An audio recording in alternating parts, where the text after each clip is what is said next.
So hello guys, what's up and welcome back to my YouTube channel.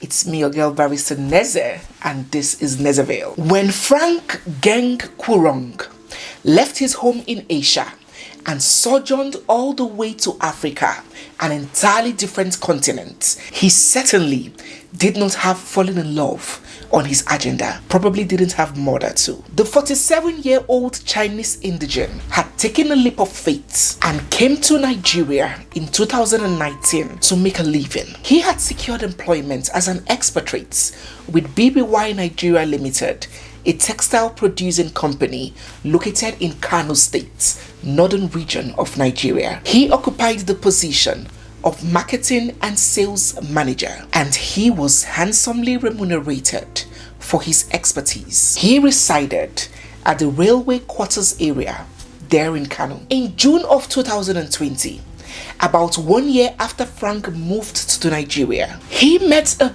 beautiful young lady called Kulsum Sani Buhari. Okay, that is a mouthful. We would just refer to her as Ummita, as she was fondly called by family and friends. Ummita was about 21 years when she met Frank Geng. She was a university undergraduate at the time, studying agricultural science. Frank Geng had recounted that Ummita was the one who made the first move at him. He narrated that in June of 2020, Ummita had gotten his phone number from a friend, and then she placed a call across to him, indicating her interest in entering a relationship with him. By July the next month, they had begun a romantic relationship. Frank Geng is said to have fallen hopelessly in love with Umi. Those innocent, breathtaking eyes, the gentle and natural smile, and that melanin skin like he had never seen it before.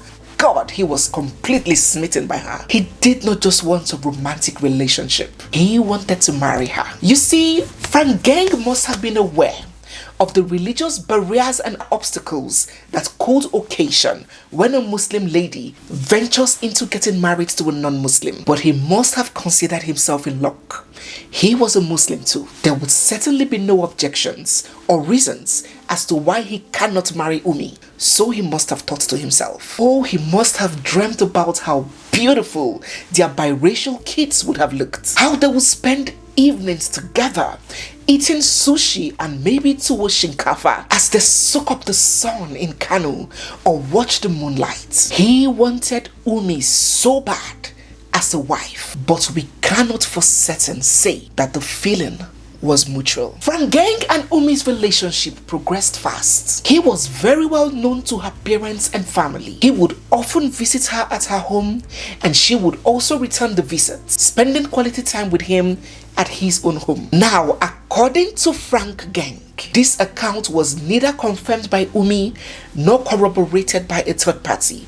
According to Frank Geng, due to the impression that Umi put him under, that she was going to marry him, he began taking and incurring very heavy responsibilities and expenses on behalf of her. He claimed to have transferred over 60 million naira to her bank account in a Nigerian bank, 18 million naira to start up a business, 4 million naira for a house, 6 million naira for her university education. He claims to have bought her a car worth 10 million naira, 1 million naira to install solar panels in her home, amongst several other expenses. He had a long list of all the expenses he claimed that he incurred on behalf of Umi in the course of their relationship. Geng is said to have gotten his first shocker in February of 2022, 2 years after their relationship began. He was shocked to his bone marrow when Umi proceeded to get married to another man. Oh, he said that he was so distraught and devastated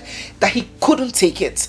He had to leave Kano State and moved to Abuja just to get away from the environment, just to help him heal from the pain. But even in his brokenness, he claimed that Umi kept on calling him, kept on chatting him on WhatsApp, and kept on demanding for more and more money. Still according to his story, he narrated that at a point, Umi called him and told him that that marriage did not work and that she was divorced and that she would like to have him back into her life, promising again for the second time to marry him. He said, I bought her gold wares worth 5 million naira, and when we started preparing for our wedding, I bought her wedding dresses worth 1.5 million. I also brought out 700,000 naira new notes for spraying on the wedding day. I went to Sokoto to see her family members, where I spent 700,000 naira. On the 13th of September 2022, she requested some money to be used in the house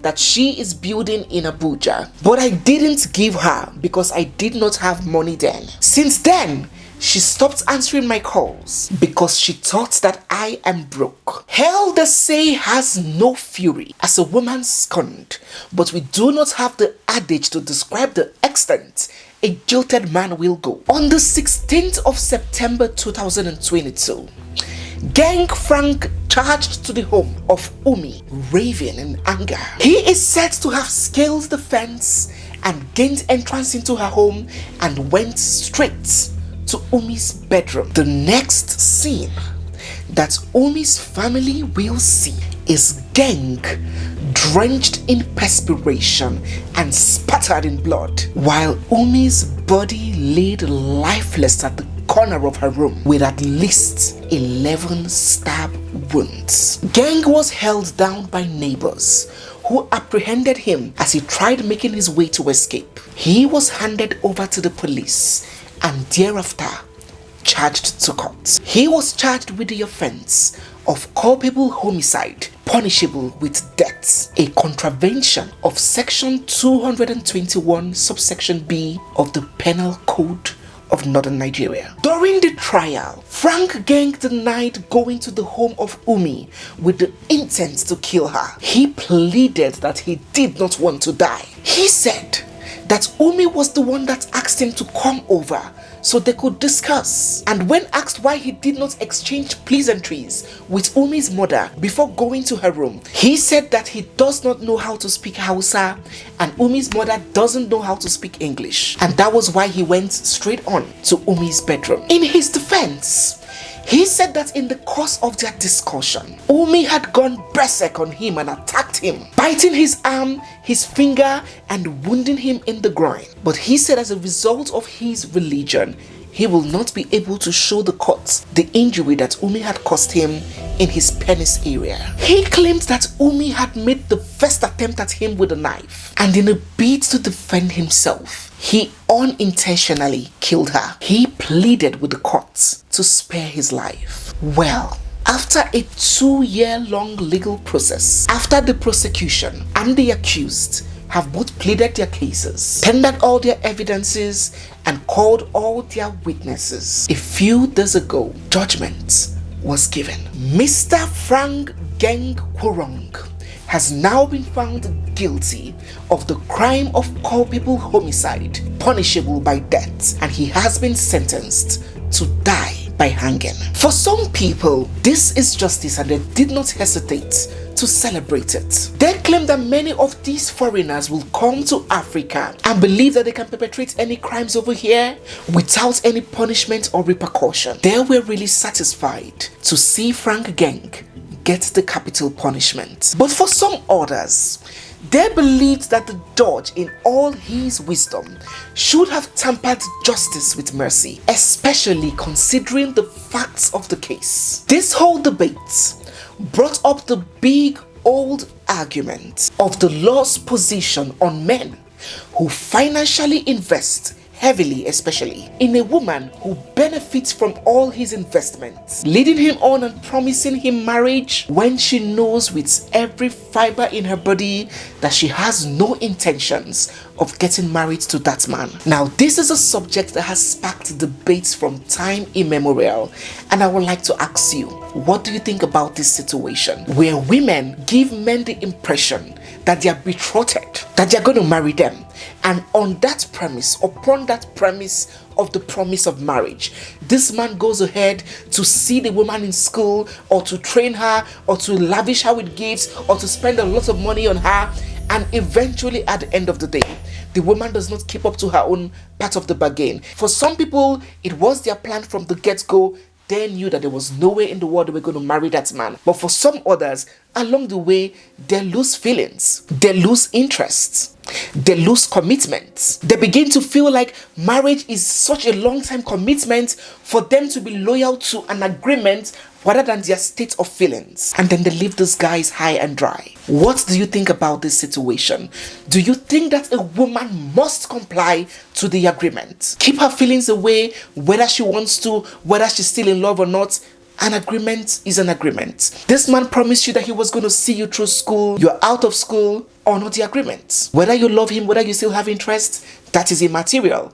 There was an agreement. Honor it. Or do you believe that marriage should not be punishment? Women should not be forced to go into such a long-term activity when they have no feelings and emotions for the person involved, just because they're trying to fulfill their own part of an obligation. Marriage should not be used to pay a debt. What do you think about these two arguments? So some people did blame Umi. They castigated her for taking him on a ride, milking him dry and stringing him along when she knew that she was not going to marry him. They cautioned women to refuse material gifts from men, especially expensive ones, when they know that they do not have any plan for a long-term commitment with that man. And especially if the man has made his intentions clear and known from the onset that I'm here for marriage. While some others, on the other hand, reject that position. They were like, let us not pretend like the both parties did not benefit or enjoy from that relationship. They were like, nothing justifies murder.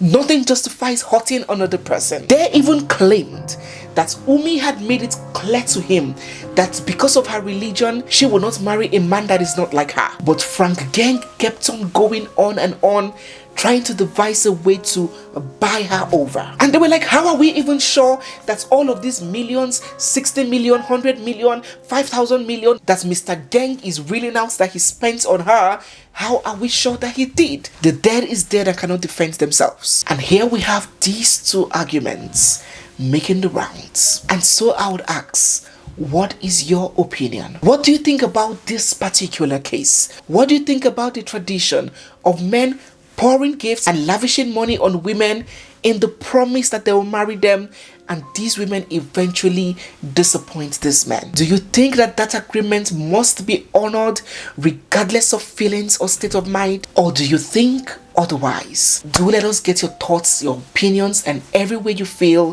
down in the comment section. May the soul of the late Umul Kulsum Sani Buhari rest in perfect peace. So guys, yes, we have come to the end of today's video.